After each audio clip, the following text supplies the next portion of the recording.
Simon Cowell, a name that became synonymous with power, controversy, and the creation of global superstardom. For over 2 decades, he ruled television with an iron grip, deciding with a single raised eyebrow whether someone's dreams lived or died. He was the ruthless king of Saturday nights. His verdicts could crush you. His approval could make you a legend. But behind that empire is a story far darker than most realize. A story of scars that started in childhood, humiliations that almost broke him, scandals that nearly destroyed him, accidents that left him close to death, and tragedies that money and fame could never protect him from. This is the untold story of Simon Cowell, one of ambition, downfall, survival, and redemption. Simon Cowell was born in 1959 in Lambeth, South London, and grew up in Elstree, Hertfordshire. From the outside, his family looked polished, even glamorous. His mother, Julie Brett, had been a ballet dancer and a socialite. His father, Eric Cowell, was a music industry executive and property developer. To outsiders, the Cowell home shimmered with elegance. But inside, affection was scarce. Simon would later admit that his father never once told him, "I'm proud of you." It sounds small, but to a young boy starving for recognition, those words became the wound that never healed. His mother, graceful but emotionally distant, provided little warmth either. The result was a childhood shaped less by love than by silence.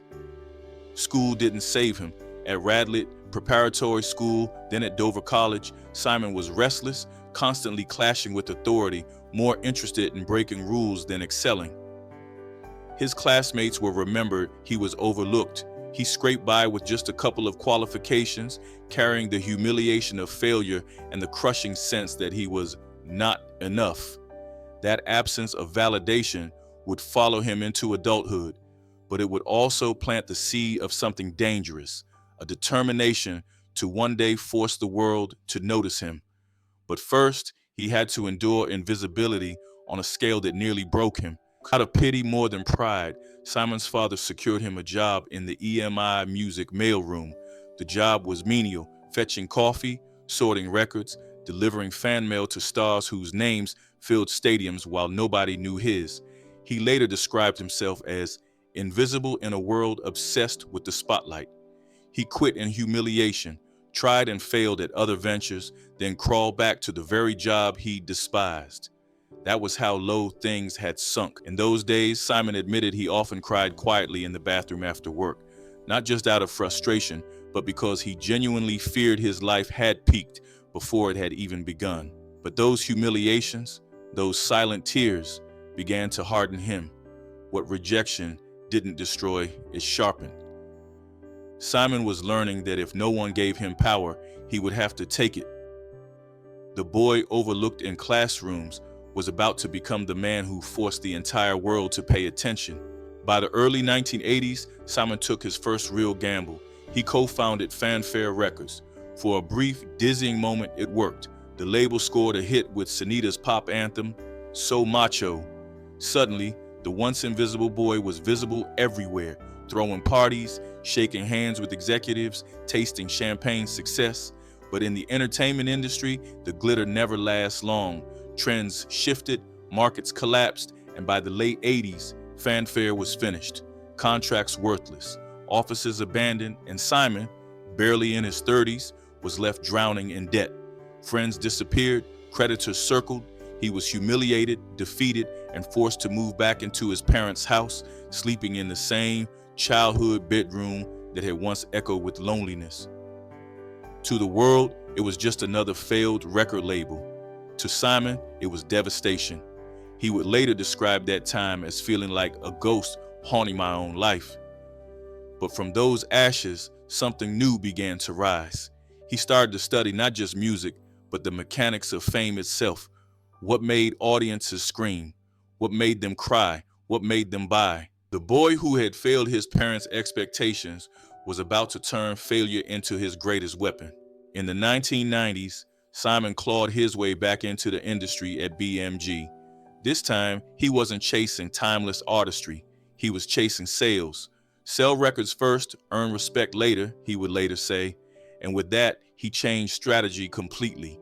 He signed acts that critics mocked, Robson and Jerome, Five, Westlife, purists sneered, journalists scoffed, but while others collected praise, Simon collected chart-topping hits. He had learned a brutal truth: critics don't buy records, ordinary people do. Each success was bittersweet. He outsold his rivals, but they still dismissed him as cheap. And yet, behind their sneers, Simon had uncovered the formula that would eventually let him dominate television itself. Connection mattered more than perfection, and he was about to prove it on a global stage. In 2001, Simon joined Pop Idol as a judge. Many thought he was unfit for television, too blunt, too cold, too cruel. But what critics called cruelty, audiences called honesty. Viewers had grown tired of polite lies. Simon's sharp tongue and piercing truth electrified audiences. Pop Idol became a phenomenon, and when American Idol launched in 2002, the world was never the same. By mid-decade, the X Factor in the UK and Got Talent worldwide transformed him into something more than an executive. He was the arbiter of dreams. His smirk, his silences, his brutal one-liners became as famous as the contestants themselves. At his peak, more than 600 million people across 100 countries were watching formats stamped with his name. Newspapers crowned him the most powerful man in television. But power comes with a price, and Simon was about to pay it in ways he could never have imagined. Behind the cameras, Simon's life was far from glamorous. His schedule was merciless. Endless auditions, live shows, global tours. Fame filled his bank accounts, but it emptied his personal life. Friends drifted away. Relationships crumbled. Then came the scandal that almost broke him. In 2013, news broke that Simon was expecting a child with Lauren Silverman, the wife of his close friend Andrew. The story was a tabloid firestorm. Headlines screamed betrayal. The man who judged others now found himself judged. He admitted later, "It was not something I'm proud of." Friends abandoned him. His reputation burned, but from that chaos came redemption. In 2014, Simon's son Eric was born. Fatherhood transformed him. The mogul who once obsessed over ratings now spent nights reading bedtime stories. He later admitted, "My priorities changed completely. My world suddenly wasn't about contracts, it was about him." But just as Simon found peace, tragedy struck again. In 2015, Simon's mother, Julie, passed away at 89. For Simon, it was devastating. She had been the anchor of his turbulent childhood. Losing her left him adrift. Then, in 2020, disaster struck. Testing a new e-bike in Malibu, Simon crashed and shattered his back in multiple places. He came within minutes of losing his life. 6 hours of surgery, a steel rod implanted in his spine. The man who built an empire on control now couldn't even lift a glass of water. "I thought of Eric," he said later, "and I knew I had to fight." He clawed his way back to walking, cheered on by his son. But fate wasn't finished. In 2022, another bike accident shattered his arm and left him bruised and humiliated. Headlines mocked him. He was forced to confront his own fragility. Then came the cosmetic surgery scandal. Years of Botox and fillers had frozen his face. By 2021, tabloids and fans alike asked, what happened to Simon Cowell's face? He admitted, "I went too far. I looked in the mirror and didn't recognize myself." The man who judged others by appearance was now being judged himself. But this time, Simon chose honesty. He stopped the procedures, embraced aging, and declared, "Enough, let it show." It was a rare moment of surrender, but an act of strength.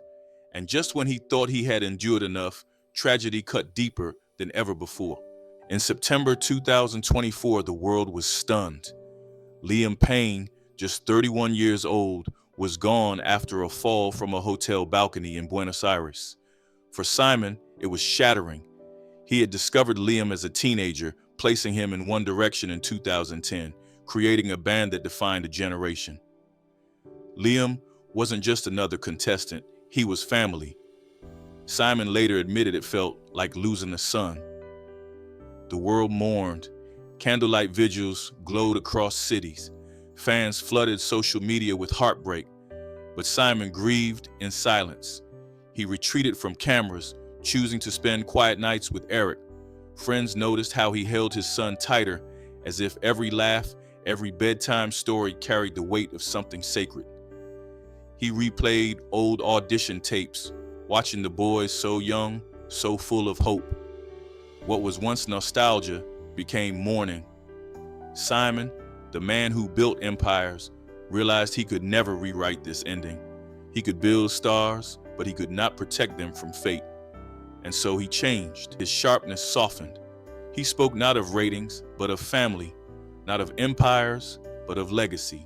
Today, at 65, Simon Cowell stands not as the ruthless mogul who once terrified contestants, but as a man reshaped by survival, scandal, and loss.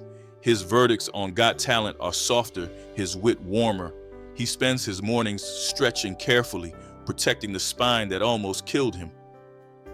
His meals are chosen by doctors, his eyesight dimmed by years of strain. He owns mansions, cars, even a jet, but they gather dust. He has already written his will. Eric will not inherit billions. Instead, the fortune will go to children's charities, scholarships, and hospitals. I don't want Eric to inherit money, Simon said. I want him to inherit values. For a man once obsessed with empire, it is a transformation no one could have predicted. He no longer chases eternal youth. He embraces age. He no longer lives for power. He lives for presence. Simon Cowell's true legacy is not the stars he created, the millions he earned, or the shows he built.